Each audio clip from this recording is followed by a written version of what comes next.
Hey guys, today we're going to talk about the Obsbot Tail Air, a feature-rich 4K PTZ camera. Let's find out more. A disclaimer before we begin the review, Obsbot did send me this camera for free. However, this did not impact my opinion, which remains objective and unbiased. And this entire review will be recorded on the Tail Air so you can get a glimpse on what the image quality looks like. So what is the Tail Air? And on a basic level, it's a 4K PTZ camera. PTZ standing for pan, tilt, and zoom. So it has a gimbal, it can pan and tilt. But there's a couple of special things about the Tail Air. But first, let's start with a couple of its specs. It has an f1.8 lens. It's capable of shooting 4K video at 30 frames per second or 1080p video at 60 frames per second. It has a built-in battery that lasts for about 2 hours and a micro SD slot, which means you can take this anywhere. You don't need power or any other source or device to record on. Simply plug in a micro SD card and you're good to go. But it doesn't end there. There's a multitude of different connection possibilities with the Tail Air. For starters, it has a micro HDMI port. It also has USB-C, which you can use to charge it, but also to hook it up to a computer and then use it as a webcam. That USB-C port also supports PoE, or power over Ethernet, via a special PoE cable that you can purchase separately. And what that means is you can hook it up to your network via an Ethernet cable. That cable is going to provide both power, but also data transmission. And it has built-in wireless, which means it can connect wirelessly to your network as well. But also, if you're out and about and do not have a network connection, it has a built-in hotspot option, which means your phone or your iPad can connect to it and you can control the camera. Which brings us to how you control it. Now, contrary to other cameras in the market, this does not have any control, any buttons, or any screen for that matter. So you can't really control it without connecting it to something. But here you have a couple of options. You can either use the Obsbot app, which is on Android and iOS, and we'll see the app in just a bit, or you can control it from your computer, and they also have software. It's called Obsbot Center, or any other streaming software like OBS. And it can also support NDI, so you can have more stable transmissions for your live streams, but you need to purchase a separate NDI license for that to work. And of course, it can stream directly to a multitude of different platforms like Twitch, YouTube Live, or Facebook. Or you can use gesture control to control it. Now, alongside gesture control is some AI tidbits for tracking, and this is one of the things that set this apart, and I believe also what make it a very good option if you are a solo content creator. So for example, if you hold your hand like this, it's going to start tracking, and as you can see, it's going to follow me wherever I move, but I will step outside in just a bit to show you how effective the tracking is. But also, to start and stop recording, you don't even have to have it connected to anything. You can simply hold the OK sign and it's going to start recording. And also, if you want to zoom in, you can do that by holding this gesture and it's going to zoom in, or hold it again to zoom out. And there's also a dynamic zoom option, which you can do by holding your fingers like this and then zooming in or zooming out. So now let me show you what the app looks like and what you can do in the app. So when you launch the Obsbot app, this is what you see. On the bottom right corner, there's the record button, but also a button to snap a picture if you wanted.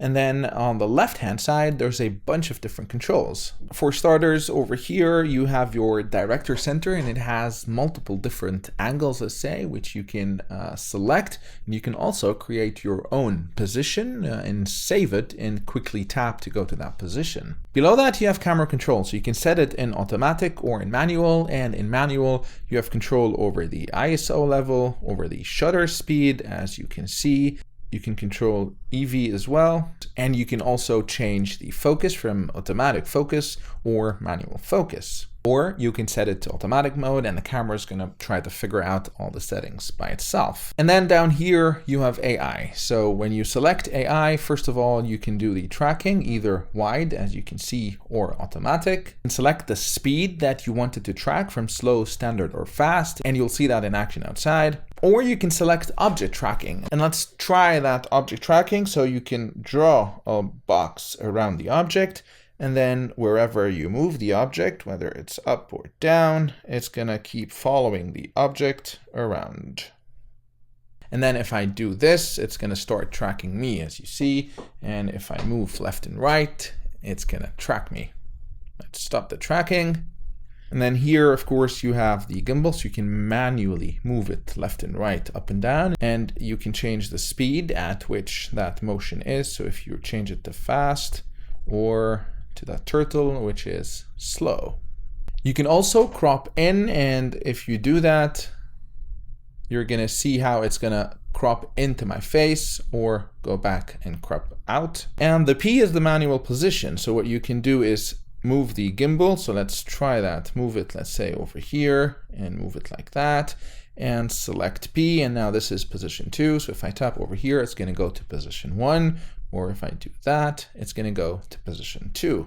And lastly, you have a couple of settings over here. So under gesture control, you can select which gestures you want to have active, and you can select the zoom level that you want it to zoom in once you do the zoom gesture. You can also turn in the built-in microphone or turn it off, and also turn on automatic gain or noise reduction. Under camera, you can turn on face autofocus or off, or face auto exposure, and you can also set the ISO upper and lower limits if you wanted to. And then under output, this is where you have a bunch of options. So you can have NDI or activate NDI mode, RTSP, SRT, etc. And you can also define the quality of what you're recording. So you can change the frame rate. You can change the encoder from H.264 to 265. Can't do that right now because the camera is actually recording. You can change the bitrate and the resolution. It has, of course, a built-in microphone, so it can record audio. However, if you do want better audio, it also has a 3.5mm TRS jack, so you can connect it to any external microphone, whether it's a lavalier mic or wireless lavalier mic or any other microphone. It also comes with a really nice carrying case, which you can use to transport this, and it's solid enough, so it will protect it. It has advanced autofocus, and let's test this out. So look how fast it's going to autofocus, and then when I remove the object, it's just going to focus on my face again. Let's do that again.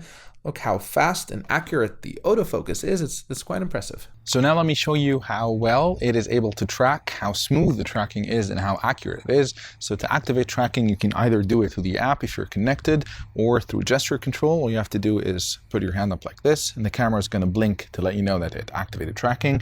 And if I'm just subtly moving around the camera, it's going to keep me in frame. It's going to keep tracking me, which is great if you are a solo content creator. So you don't need a man behind the camera. If you're moving around your studio or wherever you're shooting, then the camera is able to always keep you in frame and always keep you tracked. Now the camera is quite smooth, as you can see, but even if I run around, it's going to keep me in frame. Now, I had this set at slow. Now I changed it to fast, and as you can see, the camera is faster in tracking me, but also it keeps up really well.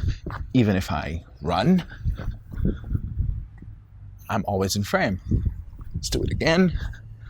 So wherever I go, it's following me.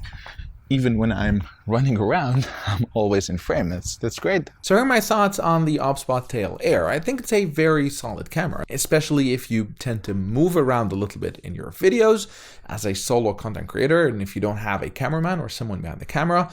It's difficult to move around, and here's where the Obsbot Tail Air would shine, because it can track you very smoothly and very accurately and always keep you in frame. The image quality, as you've seen, is pretty impressive as well, and there's a bunch of different connection options that make it work for almost any use case. And the fact that it has a built-in battery and a micro SD slot means you can be completely untethered and take it anywhere and just record on a micro SD card. Having said that, all that does come at a price, as the camera is not cheap.